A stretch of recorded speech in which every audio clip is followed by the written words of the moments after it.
The text came while I was elbow deep in the engine of my '97 Mustang, trying to convince the alternator to cooperate for another month. Grease under my fingernails, sweat dripping onto the battery terminals, living the dream of a 38-year-old IT guy who couldn't afford a decent mechanic. My phone buzzed against the concrete floor of our garage. I almost ignored it. Probably another automated reminder about Jenna's yoga class or some work emergency that could wait until Monday. But something made me wipe my hands on an old rag and check the screen. Maya Mercer, Theo's wife. The message contained a single photo. No caption, no explanation. Just an image that made my stomach drop through the oil-stained floor. A red lace bra. Designer, expensive, the kind Jenna bought when she felt guilty about working late again. It lay crumpled on hardwood flooring next to a bed I didn't recognize. Behind it, floor-to-ceiling windows revealed the Edgewater skyline, and on the wall hung a signed Red Sox jersey in a frame I'd helped mount 3 years ago. Theo's bedroom. My wife's bra on my best friend's floor. I stared at the phone until the screen went dark, then lit it up again. The image remained unchanged. That was definitely Jenna's bra. I'd watched her unwrap it last Christmas, watched her model it with that shy smile she reserved for new lingerie. The same smile she hadn't shown me in months. "Well," I said to the empty garage, my voice echoing off the concrete walls. "That explains the overtime." The rational part of my brain, the part that troubleshoots network problems and debugs code for a living, started processing the data. Jenna had been working late more frequently, new perfume, gym membership she never used but paid for religiously, credit card charges at restaurants I'd never been to, always during lunch hours when she claimed to be in meetings. My phone buzzed again. "Maya, we need to talk." I looked at the Mustang's open hood, at the tools scattered across my workbench, at the life I'd built in this modest house on Elm Street. Everything normal, everything predictable, everything apparently built on lies. "Yeah," I typed back. "I think we do." The response came immediately. "Riverside Park, 1 hour. Come alone." I closed the hood of my car, gathered my tools, and tried to figure out how long I'd been the only person who didn't know about my marriage. Riverside Park sat on the banks of the Edgewater River, where the old industrial district met the gentrified waterfront condos. Maya waited on a bench facing the water, designer sunglasses hiding her expression despite the overcast sky. She looked like she always did, perfectly put together, the kind of woman who made other wives feel underdressed at neighborhood barbecues. "Declan?" She didn't look at me as I sat down. "I wasn't sure you'd come." Hard to ignore a photo like that. I kept my voice level, professional.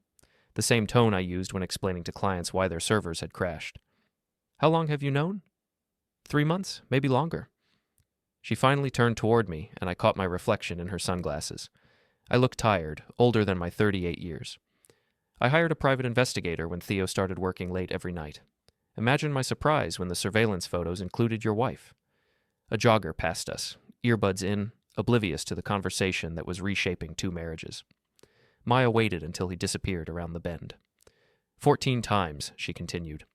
That's how often Jenna's been to our condo in the past 3 months, always during business hours, always when I was at my book club or volunteering at the hospital.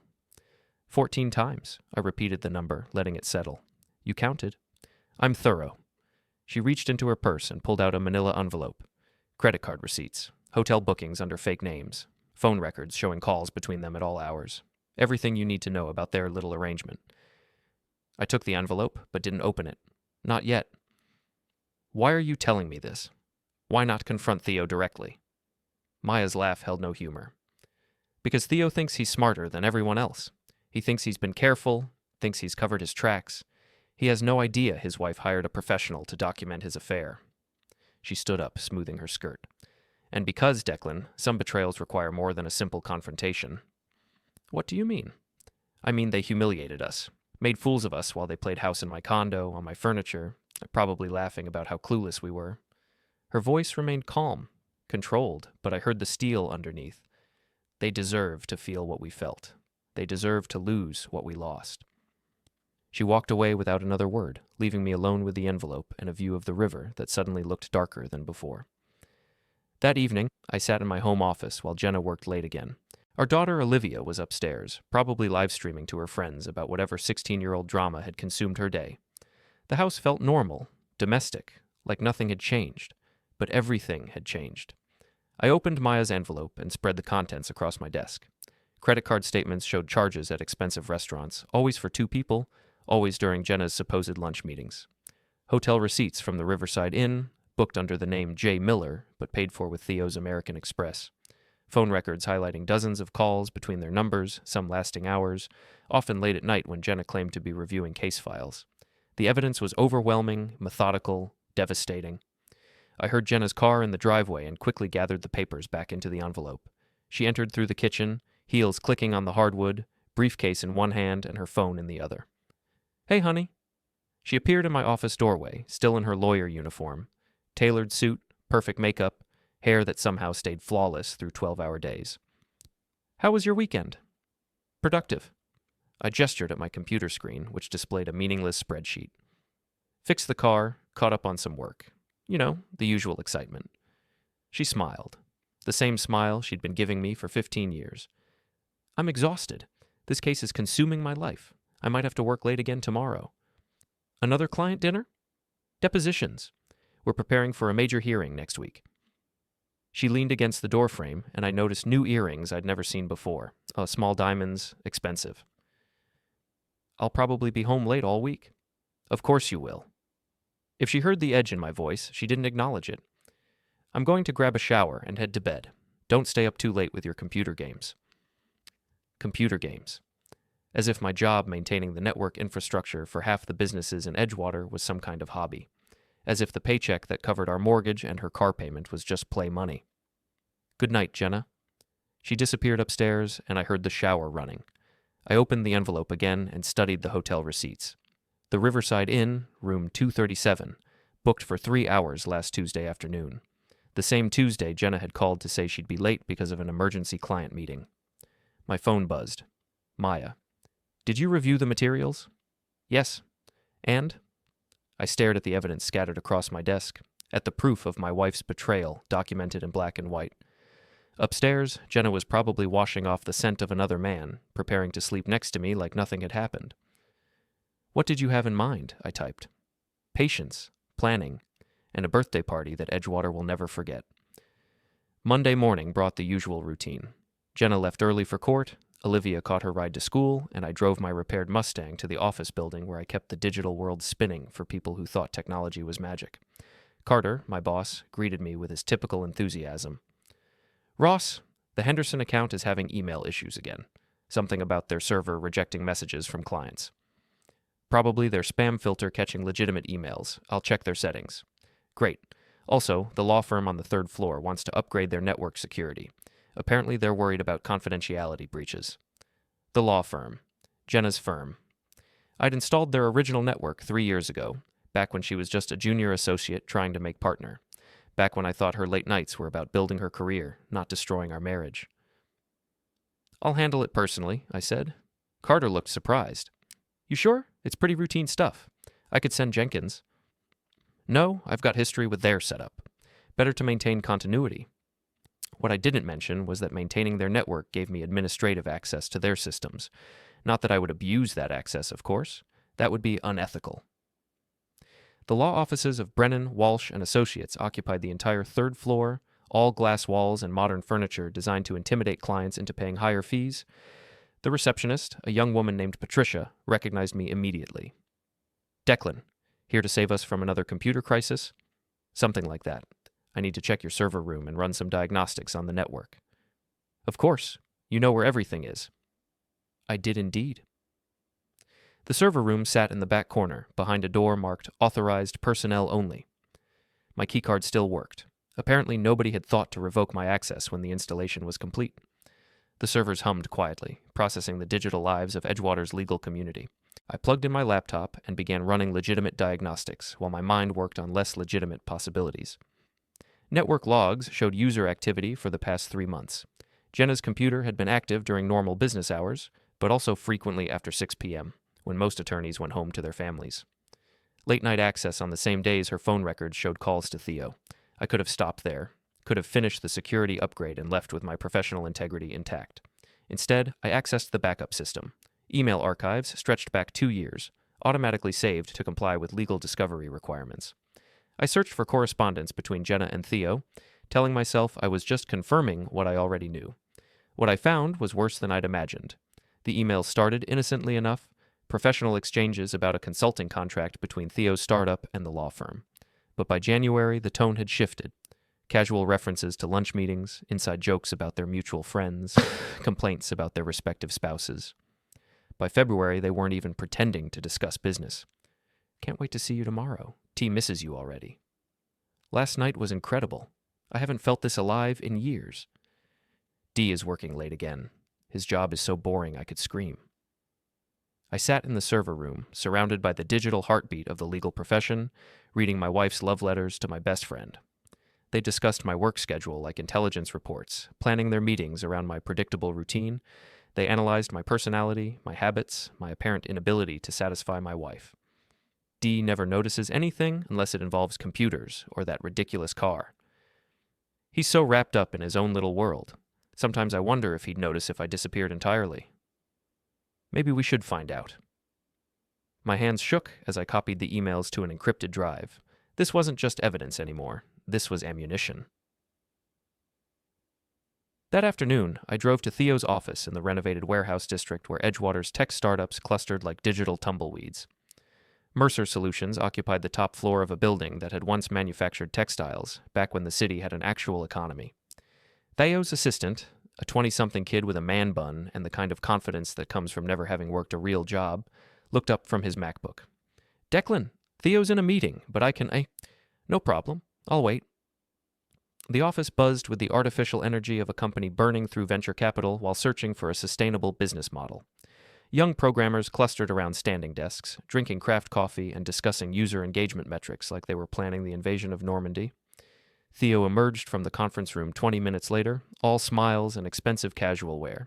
He'd always been handsome in an obvious way, tall, athletic, the kind of guy who looked good in photographs and knew it, the kind of guy women noticed at parties while their husbands talked about sports.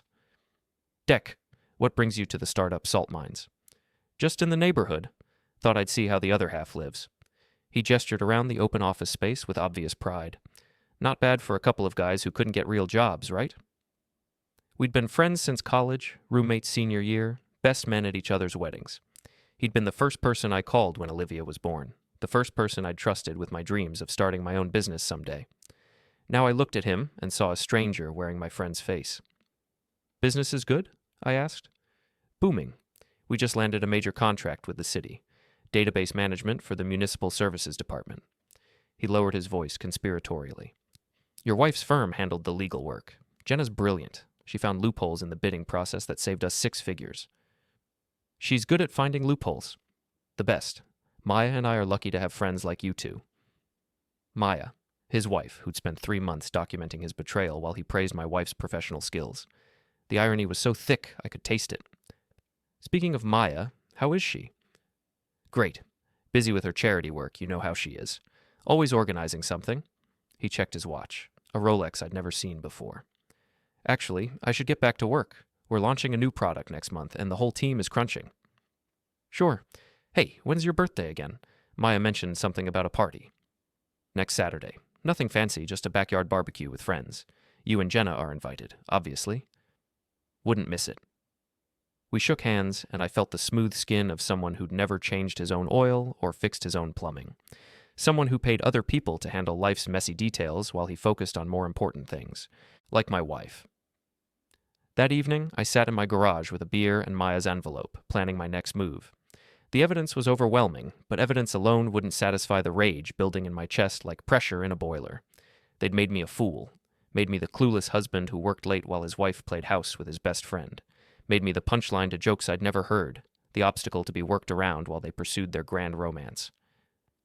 My phone buzzed. "Maya, how did your research go?"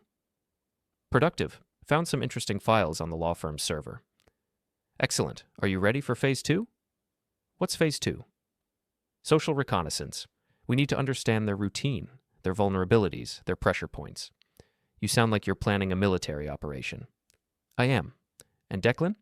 In this war, we're going to win." I finished my beer and looked at the Mustang, at the house where my daughter was doing homework and my wife was probably texting her lover. Everything looked normal from the outside, like a perfect suburban life, but underneath, the foundations were cracking, and soon the whole structure would come tumbling down. The birthday party was 6 days away. Tuesday night, I followed my wife.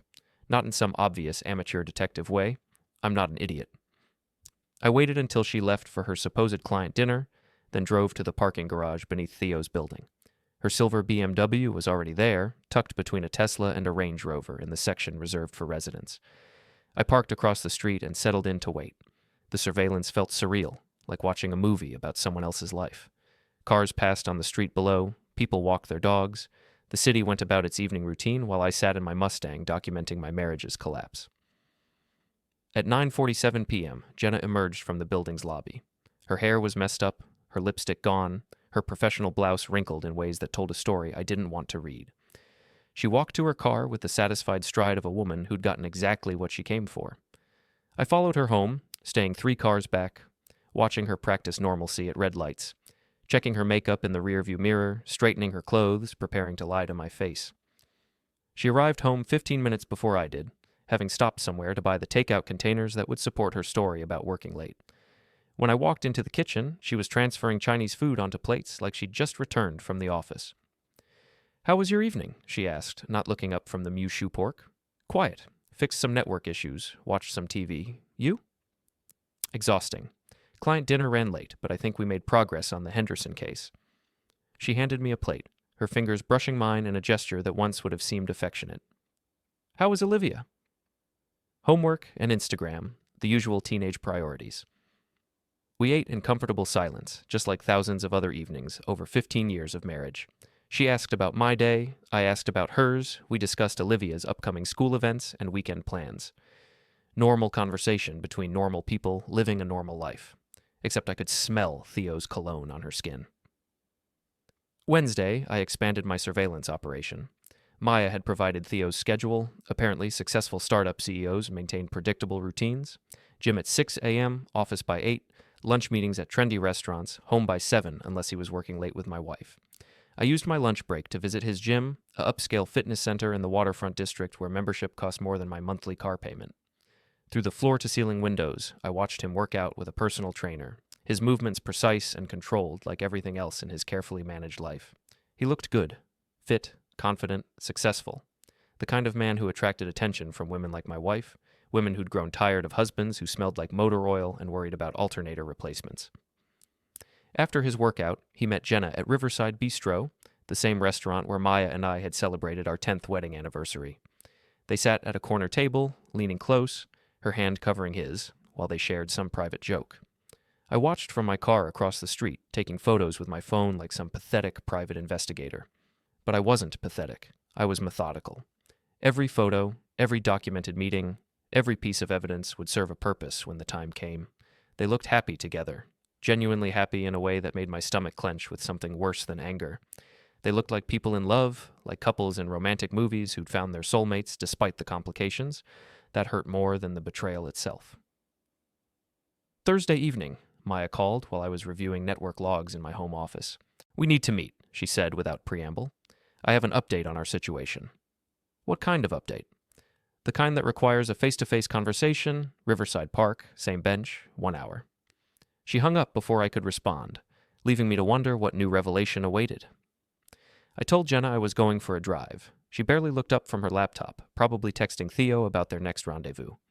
Maya was waiting when I arrived, dressed in dark clothes like she was attending a funeral. In a way, I suppose she was. "I hired a second investigator," she said as I sat down. "Someone to follow Theo while the first one documented Jenna. I wanted a complete picture." "And?" She handed me another envelope, thicker than the first. "They're not just having an affair, Declan. They're planning a life together." I opened the envelope with steady hands, though my heart was racing. Inside were more photos, more documents, more evidence of my marriage's dissolution. But these were different. These showed a future I hadn't imagined. Apartment listings for luxury condos in Seattle, job applications for law firms on the West Coast, travel brochures for romantic getaways, email printouts discussing their plans to leave Edgewater together, to start fresh somewhere nobody knew their history. "They're leaving," Maya continued. "Both of them. Theo's been quietly liquidating his business assets, and Jenna's been networking with firms in Washington state. They think they can just disappear and leave us to clean up the mess." I studied a printout of an email exchange between them, dated just 2 days ago. "Can't wait to wake up next to you every morning instead of stealing these moments." "Soon, my love. Just a few more weeks, and we'll be free. What about Declan and Maya? They'll be fine. Better off without us, probably. They can find people who actually appreciate them. You're right. We deserve this happiness. I folded the papers carefully and returned them to the envelope. My hands remained steady, my voice calm. When do they plan to leave? End of the month. Theo's already given notice to his investors, and Jenna's been transitioning her cases to other attorneys. Maya's voice held the same controlled fury I felt building in my chest. They think they're being subtle. What about Olivia? Joint custody. They assume you'll be reasonable about visitation rights since Jenna will be starting her new life. Reasonable. They expected me to be reasonable while they destroyed everything I'd built, everything I'd believed in. They expected me to facilitate their happiness while they left me with the wreckage of our shared history. The birthday party is in 3 days, I said. Yes. Will they both be there? Along with everyone else who matters in their social circle, everyone who's been watching us play the fool while they conducted their romance. I stood up and looked across the river toward the lights of downtown Edgewater. Somewhere in those buildings, my wife and my best friend were probably together right now, planning their escape from the life they'd helped me build. Maya? Yes? I hope you're ready for this, because after Saturday night, there's no going back. She smiled, and for the first time since this nightmare began, I saw genuine warmth in her expression. Declan, I've been ready since the day I found out. The question is, are you ready to stop being the victim? I was. Friday night, Jenna worked late again. I used the time to prepare my presentation for Theo's birthday party, organizing the evidence into a coherent narrative that would leave no room for denial or explanation. Photos of them together at restaurants, hotels, his apartment building, credit card receipts showing purchases they'd made for each other, email exchanges discussing their future plans, phone records documenting hundreds of calls and text messages, a complete timeline of their affair from its innocent beginning to its planned conclusion. But evidence alone wouldn't be enough. I needed something more dramatic, more devastating, something that would destroy not just their relationship, but their entire social standing in Edgewater. I needed to make them feel what I felt. Around midnight, I heard Jenna's car in the driveway. She entered through the kitchen, moving quietly to avoid waking Olivia, and found me waiting at the kitchen table with a cup of coffee. You're up late, she said, looking guilty for no reason she could explain. Couldn't sleep. Work stuff. She sat across from me, still in her business clothes, still carrying the scent of another man's apartment. Everything okay? Just thinking about tomorrow night. Theo's party should be fun. Oh, right. I forgot about that. She hadn't forgotten. I'd seen it on her calendar, marked as T's birthday celebration with a heart emoji. Do we need to bring anything? Just ourselves. Maya's handling everything else. Maya's so organized. I don't know how she manages all those charity events and social obligations. She's very thorough, I agreed. Pays attention to details other people miss. Jenna nodded absently, already thinking about something else. Probably wondering if she'd have time to see Theo tomorrow before the party, if they could steal another few hours together before facing their spouses in public. I'm exhausted, she said, standing up. This case is consuming my life. I know, but it'll all be over soon. She kissed my forehead, a gesture so familiar and meaningless it made my chest ache. Good night, honey. Good night, Jenna. I sat in the dark kitchen for another hour, listening to the house settle around me, preparing for the conversation that would end my marriage and destroy my oldest friendship. Tomorrow night, at Theo's birthday party, I would raise my glass and toast the end of my old life, and the beginning of something much darker. Saturday arrived with the kind of perfect weather that makes people believe in divine providence. Clear skies, gentle breeze, temperatures in the mid-70s, ideal conditions for a backyard birthday celebration that would be remembered long after the decorations were thrown away. I spent the morning in my garage, ostensibly working on the Mustang, but actually rehearsing my toast. The words had to be perfect, clear enough to be understood, devastating enough to destroy, memorable enough to become legend in Edgewater's gossip circles. Jenna bustled around the house, preparing for the party with unusual attention to detail. She tried on 3 different outfits before settling on a blue sundress that accentuated her figure, spent 45 minutes on her hair and makeup, and sprayed herself with the expensive perfume that had replaced her old fragrance sometime in January. You look beautiful, I told her, and meant it. She did look beautiful, radiant with the glow of a woman in love, just not with her husband. Thank you. You clean up pretty well yourself. I'd chosen my clothes carefully, khakis, button-down shirt, sport jacket. Respectable, unremarkable, the uniform of a man nobody would suspect of harboring murderous thoughts about his social circle. We drove to Theo's house in comfortable silence, Jenna checking her reflection in the passenger mirror while I mentally reviewed my presentation. The manila envelope containing my evidence sat in the trunk, waiting for its moment in the spotlight. Theo's backyard had been transformed into Party Central. White tents, string lights, catered food stations, and a bar that would have impressed a wedding planner. 40 guests mingled on the lawn, drinking craft cocktails and discussing the usual suburban concerns, property values, school board elections, restaurant recommendations. Our social circle gathered in one place for maximum impact. Maya greeted us at the gate, looking stunning in a way that suggested she'd also prepared carefully for this evening. "Jenna, Declan, so glad you could make it." "Wouldn't miss it," I said, accepting her kiss on the cheek. "Where's the birthday boy?" "Holding court by the bar, naturally. You know Theo. He loves being the center of attention." Jenna had already spotted him and was gravitating in his direction like a moth toward flame. I watched her approach, watched his face light up when he saw her, watched them exchange the kind of look that passes between lovers who must pretend to be mere friends. "She's beautiful," Maya said quietly, following my gaze. "Yes, she is. So is he. They make an attractive couple." "They do." We stood together, the betrayed spouses, watching our partners perform their charade for an audience that had no idea they were witnessing theater. "Are you ready for this?" Maya asked. I patted the envelope tucked inside my jacket. "More than ready." The party followed the predictable rhythm of suburban social gatherings. Cocktail hour, dinner, birthday toasts, and cake. I moved through the crowd like a ghost, making small talk with neighbors, accepting condolences about work stress from people who had no idea their sympathy was about to become irrelevant. Jenna and Theo maintained careful distance, but I caught the subtle glances, the brief touches, the private smiles that spoke of shared secrets. They thought they were being discreet. They thought nobody noticed their careful choreography around each other. They were wrong. At 8:30, Maya tapped her wine glass with a fork, calling for attention. Everyone, it's time for birthday toasts." The crowd gathered around the patio, drinks in hand, faces turned expectantly toward the birthday boy. Theo stood near the bar, grinning with the confidence of a man who believed he was beloved by everyone present. "Who wants to go first?" Maya asked, her voice carrying clearly across the yard. Several hands went up. Colleagues, neighbors, golf buddies, all eager to share fond memories and good wishes for another year of success and happiness. "Actually," I said, stepping forward, "I'd like to start, if that's okay." Maya nodded graciously. "Of course. Declan's been Theo's best friend since college. He should definitely go first." The crowd murmured approval. Theo raised his beer bottle in my direction, his smile genuine and trusting. Jenna stood near the food table, her expression expectant but not concerned. They had no idea what was coming. I raised my wine glass, waiting for complete silence. 40 faces turned toward me, 40 people prepared to hear a heartwarming tribute to friendship and loyalty. "To my best friend," I began, my voice carrying clearly in the evening air, "Theo Mercer, a man who taught me that some people share everything." Appreciative chuckles from the crowd. Theo's grin widened. Theo's always been generous with his time, his advice, his business connections. I paused, letting the anticipation build. And apparently, with his bedroom.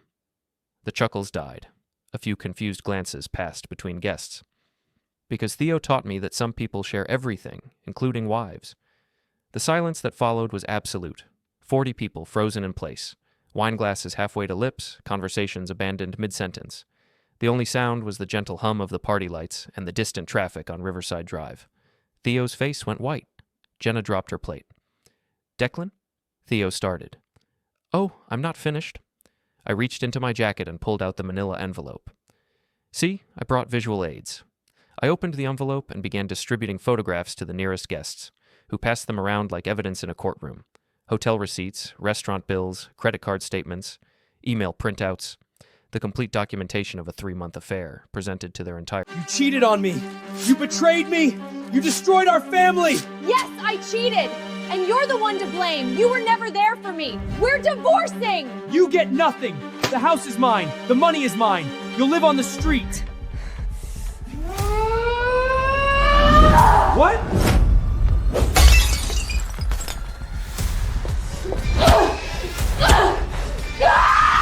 Want to know who I cheated with? Your boss! He's a real man! You're finished!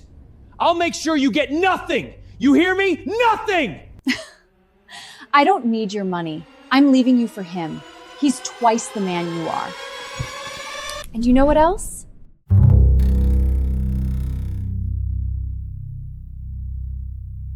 Their social circle in glossy 8x10 format. 14 times, I continued, my voice steady and conversational. That's how often my wife visited Theo's apartment in the past 3 months, always during business hours, always when Maya was volunteering at the hospital. Maya stepped forward, playing her role perfectly. What are you talking about, Declan? I'm talking about your husband and my wife conducting a romantic relationship in your bed, Maya.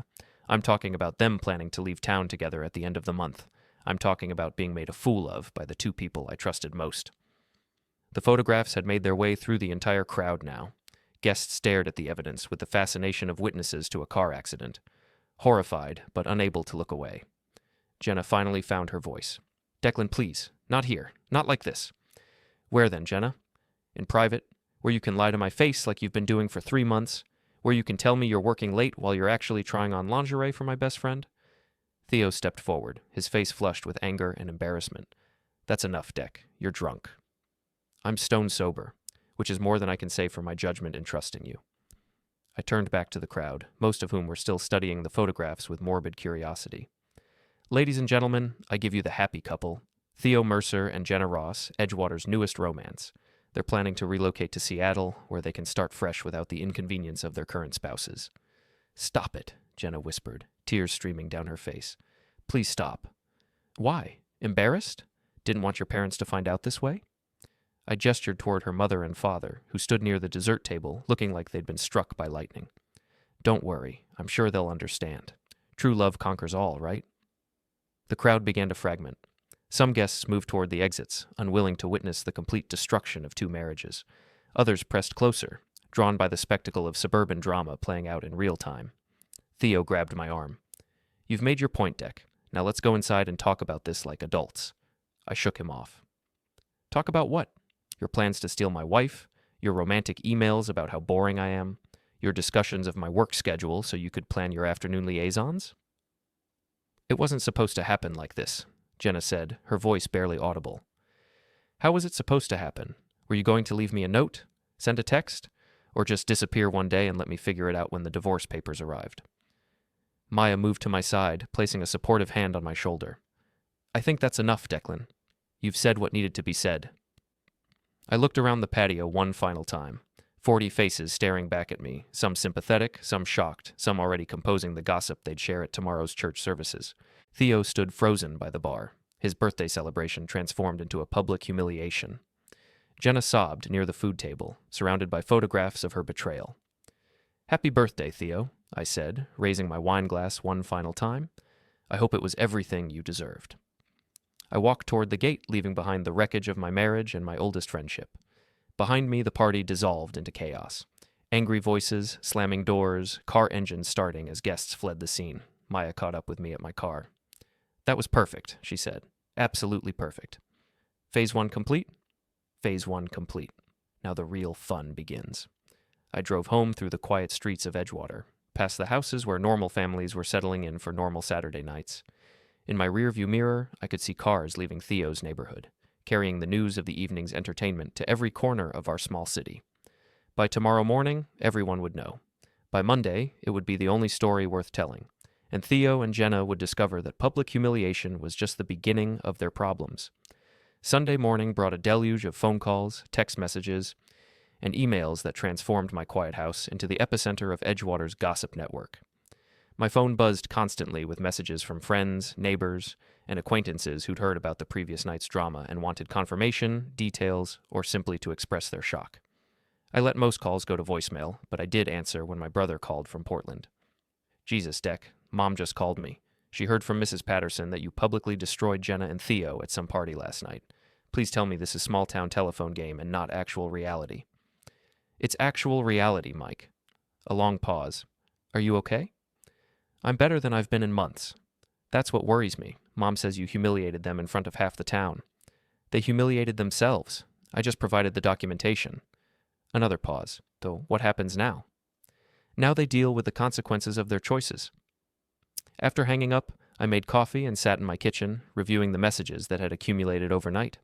Most were supportive, friends expressing sympathy and outrage on my behalf. A few were critical, suggesting I'd gone too far, that private matters should remain private. But the most interesting message came from Maya. Check your email. Phase 2 begins today. Maya's email contained links to 3 local Facebook groups where the photos from last night had already been shared and discussed. The comment threads were brutal, filled with moral outrage and social condemnation that would have impressed a Puritan minister. Can't believe Jenna Ross would do this to her family. Theo Mercer always seemed too slick. Now we know why. Feel so bad for Declan and Maya. They deserve better. Hope the affair was worth destroying 2 marriages. The photos had been shared dozens of times, spreading through Edgewater's social media ecosystem like a virus. By noon, they'd appeared on Instagram, Twitter, and several neighborhood message boards. The story had taken on a life of its own, growing and mutating with each retelling. My phone rang. Jenna. Declan, we need to talk. I think you said everything you needed to say last night. I said nothing last night. You did all the talking, remember? Her voice was hoarse, probably from crying or yelling or both. Can I come home? We need to discuss this like adults. This is your home. I'm not stopping you from coming here. Are you going to humiliate me in front of our daughter, too? Olivia's at her friend's house. She doesn't come back until tonight. I'll be there in 20 minutes. She arrived in 15, looking like she'd aged 5 years overnight. No makeup, hair pulled back in a ponytail, wearing jeans and a sweatshirt instead of her usual polished professional attire. She looked vulnerable, human, like the woman I'd married 16 years ago. Almost made me feel sorry for her. Almost. The photos are everywhere, she said, sitting across from me at the kitchen table. My parents have seen them. My boss has seen them. Everyone at Olivia's school will see them. Probably. How could you do this to us? To our family? I didn't do this, Jenna.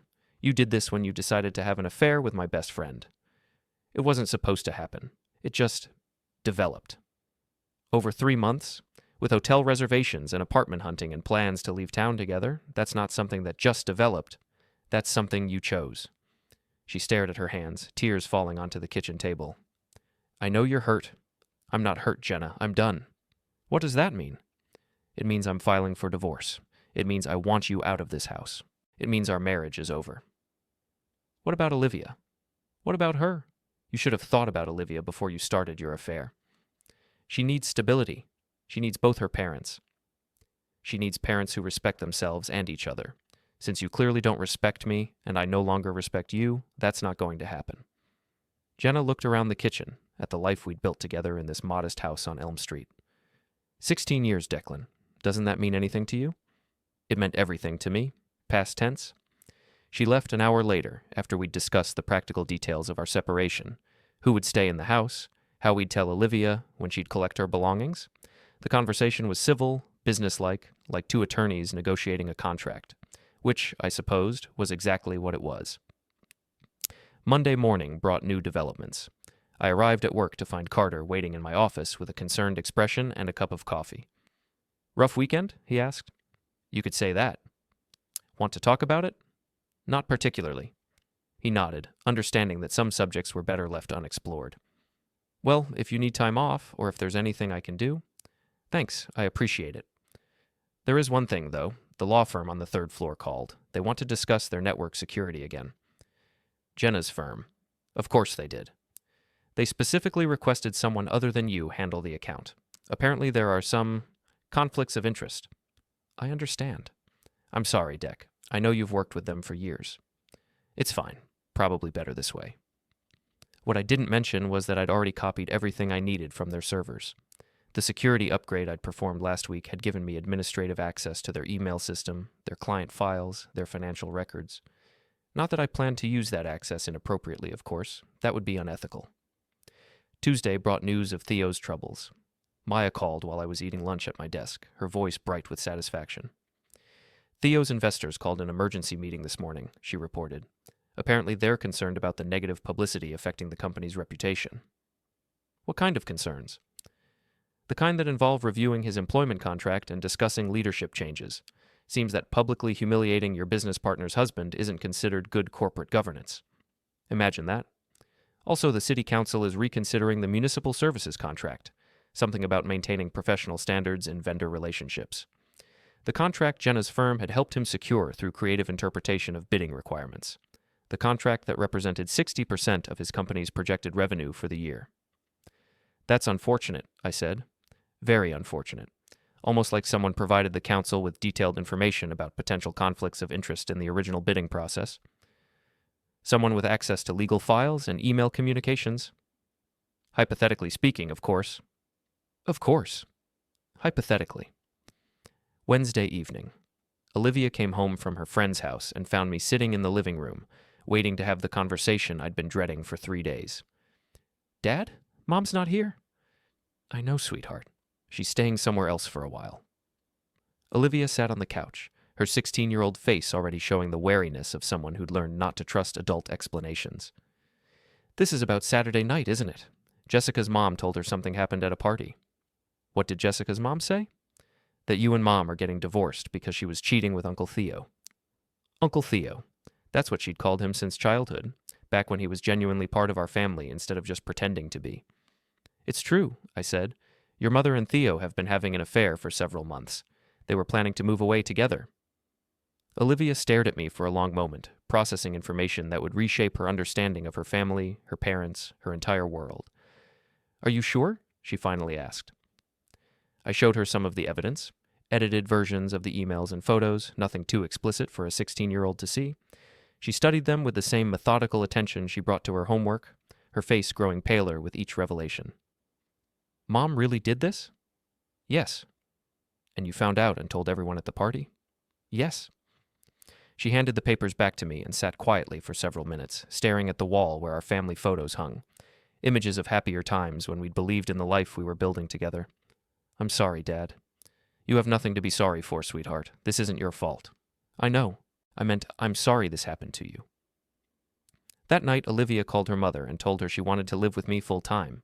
The conversation lasted 20 minutes and ended with Olivia in tears, but her decision remained unchanged.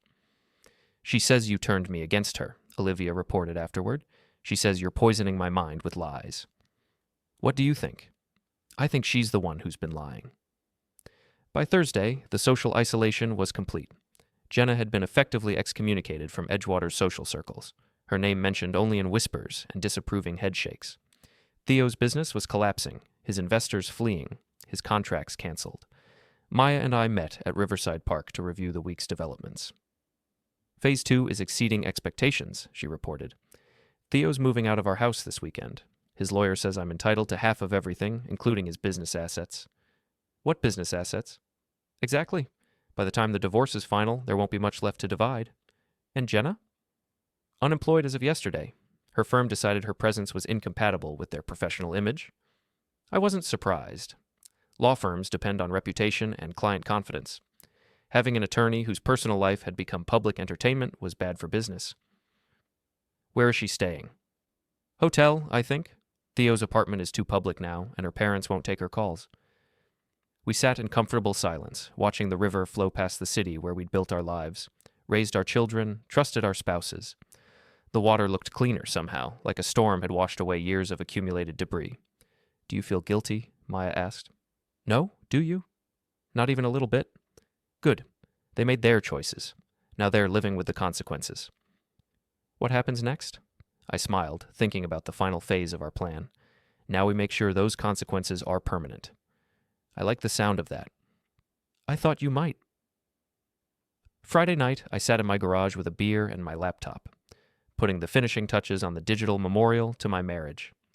A comprehensive website documenting the complete timeline of Jenna and Theo's affair, featuring all the evidence I'd collected, plus some additional materials I'd discovered during my network security work. Email exchanges discussing their future plans, financial records showing money spent on hotel rooms and gifts, text messages expressing their contempt for their respective spouses. A complete archive of their betrayal, professionally organized and search engine optimized. I registered the domain name using an anonymous service and uploaded the content to a hosting provider that specialized in controversial material. By morning, anyone who searched for Jenna Ross or Theo Mercer online would find a detailed account of their relationship, complete with supporting documentation. The internet never forgets. And now, neither would anyone else. My phone buzzed with a text from Maya. Ready for the grand finale? More than ready. Tomorrow night, Riverside Yacht Club. charity auction for the Children's Hospital. The yacht club, where Edgewater's elite gathered for their monthly social events, where Jenna and Theo had attended dozens of parties as respected members of the community, where they'd be making their first public appearance since the birthday party disaster. They'll be there? Theo's on the organizing committee. He can't not show up without making things worse. And Jenna? She'll be there. She's too proud to hide forever. Perfect. What do you need me to do? Just be yourself, Declan. Let them see what they lost. I finished my beer and looked around the garage at my tools, my workbench, my perfectly restored Mustang. Everything in its place, everything under control, the life of a man who knew how to fix things when they broke. Tomorrow night, I would demonstrate that some things, once broken, could never be repaired. Saturday evening at the Riverside Yacht Club arrived with all the pageantry Edgewater's social elite could muster. Valet parking, red carpet, photographers from the local newspaper capturing the arrival of the city's most prominent citizens, a charity auction that would raise money for the Children's Hospital while providing an excuse for wealthy people to display their wealth and virtue simultaneously. I arrived alone, wearing my best suit and the confidence of a man who no longer cared what anyone thought of him. The valet took my Mustang's keys with barely concealed disdain. Classic American muscle looked out of place among the German luxury sedans and Japanese hybrids that dominated the parking area. Perfect. I'd always been out of place in this crowd anyway. Maya greeted me at the entrance, stunning in a black evening gown that probably cost more than my monthly salary. Declan, so glad you could make it. Wouldn't miss it. How's the turnout? Excellent. Everyone who matters is here. She lowered her voice, including our guests of honor. Through the floor-to-ceiling windows, I could see the main ballroom filled with Edgewater's power couples, lawyers, doctors, business owners, politicians. The people who shaped our city's destiny while their personal lives played out like soap opera storylines. Where are they? Theo's at the bar, trying to pretend everything's normal. Jenna's by the silent auction tables, looking like she'd rather be anywhere else. I spotted them both immediately. Theo stood near the bar in an expensive tuxedo, surrounded by a small group of men who were probably discussing business or golf, or anything except his recent personal troubles. His smile looked forced, his laugh too loud, his entire demeanor screaming desperation. Jenna browsed the auction items near the back wall, elegant in a navy blue dress I'd never seen before. She moved carefully through the crowd, acknowledging acquaintances with polite nods while avoiding extended conversations. Several people had noticed her arrival and were whispering behind their wine glasses. They're not together, I observed. Haven't spoken all evening. I don't think they've spoken since your birthday toast went viral. Viral? Maya smiled. Someone recorded your speech on their phone. It's been shared over 2,000 times on social media. You're quite the internet celebrity. The idea of my private humiliation becoming public entertainment should have bothered me. Instead, it felt like justice. Their betrayal had been private, conducted in secret while they laughed about my ignorance. Now their shame was equally public, shared, and discussed by strangers across the internet. Shall we mingle? Maya asked, taking my arm. Let's. We moved through the ballroom like celebrities at a movie premiere, drawing attention and whispered conversations wherever we went. People wanted to express their sympathy, share their outrage, offer their support for the wronged spouses who'd handled their betrayal with such dignity and strength. Declan, how are you holding up? This from Patricia Morrison, whose husband owned the largest construction company in the city. Better every day, Patricia. Thank you for asking. What you went through, I can't imagine, but you handled it with such class. Class. That was the word everyone used. I'd handled my public humiliation with class. As if there was a proper etiquette for discovering your wife's affair, a social protocol for destroying your marriage in front of 40 witnesses. Maya's been a tremendous source of strength, I said, squeezing her arm affectionately. We've helped each other through this difficult time. Well, you both deserve better. Jenna and Theo should be ashamed of themselves. They should be, and based on their behavior tonight, they were. We continued our circuit of the ballroom, accepting condolences and support from people who'd known us for years, but had never really seen us before. We were no longer the boring couple in the corner, the IT guy and the socialite who made polite conversation at parties. We were the stars of Edgewater's most compelling drama, the protagonists in a story everyone wanted to discuss. You're enjoying this, Maya murmured as we approached the auction tables. Aren't you? Immensely. I haven't felt this alive in years. We stopped at a display of vacation packages, weekend getaways to mountain resorts and beach destinations. Jenna stood 3 tables away, pretending to study a collection of spa treatments while obviously listening to our conversation. The Napa Valley wine tour looks interesting, I said, loud enough for her to hear. What do you think? Maya leaned close to examine the auction sheet, her perfume mixing with mine in a way that suggested intimacy. Perfect for a romantic weekend. Should we bid on it? Why not? We deserve a celebration. Jenna's face went white. She moved quickly toward the ladies' room, probably to compose herself or call someone or simply escape the sight of her husband and her lover's wife planning a romantic getaway. That was cruel, Maya said, watching Jenna's retreat. Good. The auction began at 8 o'clock, with Mayor Davidson serving as master of ceremonies. He stood at the podium, thanking everyone for their generous support of the Children's Hospital while carefully avoiding eye contact with the evening's most notorious attendees. Before we begin tonight's bidding, he announced, I'd like to recognize some of our most dedicated volunteers and supporters. He proceeded to thank various committee members and major donors, including Theo, who received polite but noticeably restrained applause when his name was mentioned. 6 months ago, he would have been invited to speak, to share his vision for the hospital's future and encourage others to give generously. Tonight, he remained seated at his table, acknowledging the recognition with a brief wave. The bidding proceeded through the usual items: artwork, jewelry, vacation packages, dining experiences. Maya and I participated enthusiastically, winning a weekend at a lake house and dinner for two at the city's most exclusive restaurant. Each successful bid generated congratulatory comments from nearby tables and knowing looks that suggested our relationship had moved beyond mutual support. Let them think what they wanted. Let Jenna and Theo wonder what was developing between their former spouses. Let them imagine Maya and me finding comfort in each other's arms, building something beautiful from the wreckage of their betrayal. Lot number 27, Mayor Davidson announced. A romantic dinner cruise for two aboard the Edgewater Princess, including champagne service and live music. Maya and I exchanged glances. The dinner cruise, we discussed this during our planning sessions, identified it as the perfect opportunity for our final act. Bidding starts at $200. Several hands went up around the room. Maya raised her paddle. $250 from table 12. $300, called a voice from the back. Maya bid again. $400. The bidding continued, climbing steadily as couples competed for the romantic evening cruise. Maya and I maintained our participation, driving the price higher while making it clear we were determined to win. $800 from table 12, Mayor Davidson announced. Do I hear 900? Silence. The other bidders had dropped out, leaving Maya as the apparent winner. Going once, going twice. $1,000. Every head in the ballroom turned toward the voice. Theo stood at his table, paddle raised, his face flushed with alcohol and desperation. 1,000 from table 6, Mayor Davidson said, clearly uncomfortable with this development. Do I hear 1,100? Maya looked at me, eyebrows raised in question. I nodded. 1,500, she called out. Gasps from around the room. $1,500 for a dinner cruise was excessive even by yacht club standards. But this wasn't about the cruise anymore. This was about something much more personal. 2,000, Theo countered, his voice carrying clearly across the silent ballroom. More gasps. People were openly staring now, sensing the undercurrent of conflict that had nothing to do with charity fundraising. 2,500, Maya responded without hesitation.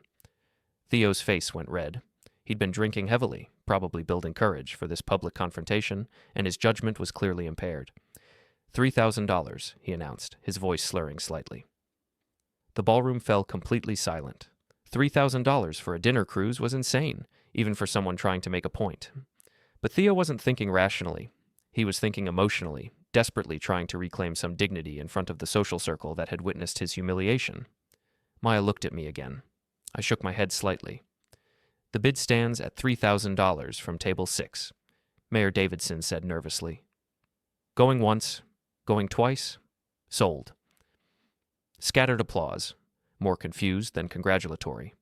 Theo had won the auction, but at what cost? $3,000 he probably couldn't afford. For an evening cruise, he'd have to take a loan since Jenna was sitting at a different table and clearly wanted nothing to do with him. Congratulations, I called across the ballroom, raising my wine glass in his direction. I hope you enjoy your romantic evening. The sarcasm in my voice was unmistakable. Theo's face went from red to purple, his hands clenched into fists at his sides. At least I can afford romance, he shot back, his voice carrying clearly in the silent room, unlike some people who drive 20-year-old cars and live in starter homes. The insult hung in the air like smoke from a house fire. Around the ballroom, people shifted uncomfortably in their seats, unsure whether to intervene or simply witness the complete destruction of two men who'd once been best friends. I stood up slowly, my movements deliberate and controlled. You're right, Theo. I drive an old car and live in a modest house, but at least I can sleep at night knowing I've never betrayed my friends or destroyed my family for a few hours of afternoon entertainment. Entertainment? Theo stepped away from his table, swaying slightly. You think that's what this was about? Entertainment? What else would you call it? You threw away 20 years of friendship and 2 marriages for what? Love? Please? You threw it away because you were bored and my wife was available. You don't know anything about love, Theo snarled. You don't know anything about passion or desire or what it means to feel alive. You're a boring little man with a boring little life, and Jenna deserved better. Maybe she did, but she didn't deserve you. Theo took a step forward, his fists raised. For a moment, I thought he might actually try to fight me in front of 300 witnesses. The idea was almost amusing, the successful startup CEO reduced to throwing punches at a charity auction because his affair had been exposed. Instead, he stopped, looked around the ballroom at the shocked faces staring back at him, and seemed to realize what he was doing. His shoulders sagged, his fists unclenched, and he sank back into his chair like a deflated balloon. This is ridiculous, he muttered. Absolutely ridiculous. Yes, I agreed. It is. I sat back down, picked up my wine glass, and turned my attention to Mayor Davidson, who was desperately trying to restore order to his charity auction. Lot number 28, he announced in a shaky voice. A weekend spa package for 2, per steer. The auction continued for another hour, but the energy had changed. People bid mechanically, their attention focused on the drama playing out between tables 6 and 12. Theo sat slumped in his chair, drinking steadily and avoiding eye contact with everyone around him. Jenna had disappeared entirely, probably hiding in the ladies' room or the parking lot. Meyer and I maintained our composure, bidding on a few more items while accepting congratulations and support from other guests. We were the victims in this story, the innocent parties who'd been wronged by people they trusted. We deserved sympathy and admiration for handling our betrayal with such dignity. You were magnificent, Maya whispered during the final bidding round. Absolutely magnificent. So were you. We make a good team. The best. At 10 o'clock, Mayor Davidson finally brought the auction to a close. Thank you all for your generous support of the Children's Hospital. Tonight's event raised over $40,000 for pediatric care in our community. Polite applause filled the ballroom as guests began gathering their belongings and preparing to leave. The evening was ending, but the story would continue for weeks, discussed and analyzed at dinner parties and coffee shops throughout Edgewater. Theo stumbled toward the exit, alone and obviously intoxicated. Several people tried to offer him rides home, but he waved them off, insisting he was fine to drive. Nobody pressed the issue. Everyone wanted him gone before he caused another scene. Jenna emerged from wherever she'd been hiding and followed Theo toward the parking area, keeping a careful distance. They didn't speak or acknowledge each other, but they moved in the same direction, like planets caught in the pull of a collapsing sun. Should we follow them? Maya asked. No need. They'll destroy themselves without our help. You're probably right, but it might be entertaining to watch. I looked around the ballroom one final time, at the scene of our triumph and their humiliation. 6 months ago, I'd attended events like this as an outsider, the blue-collar husband who didn't quite fit in with Edgewater's social elite. Tonight, I'd been the center of attention, the protagonist in the evening's most compelling drama. Ready to go? I asked Maya. More than ready. We walked toward the exit together, arm in arm, accepting final words of support and encouragement from other guests. In the parking area, the valet brought my Mustang around, its classic lines and rumbling engine drawing appreciative looks from people who'd probably never noticed it before. Your chariot awaits, my lady, I said, opening the passenger door for Maya. Why, thank you, kind sir. We drove through the quiet streets of Edgewater, past the houses where normal people were ending their normal Saturday nights. The yacht club receded in my rearview mirror, along with the life I'd lived before discovering my wife's betrayal. Where to now? Maya asked. Wherever we want. We're free. Free from what? Free from them. Free from their lies and their drama and their pathetic attempts to justify their betrayal. I turned onto Riverside Drive, following the river toward downtown. Free to build something better. Together? I looked at her, this woman who'd helped me destroy our mutual enemies, who'd stood by my side through the most difficult period of my life. Beautiful, intelligent, ruthless when necessary, loyal to those who deserved her loyalty. If you want. I want. We drove in comfortable silence, two survivors of the same shipwreck, heading toward whatever came next. Behind us, Jenna and Theo were probably having their own conversation, trying to figure out how to rebuild their lives from the wreckage of their choices. Good luck with that. I'd given them everything they claimed to want: freedom from their boring marriages, freedom from their inadequate spouses, freedom to pursue their grand romance without interference. Now they could discover what that freedom actually cost, and Maya and I would discover what we could build from the ashes of their betrayal. The road stretched ahead of us, dark and full of possibilities. We drove toward them all,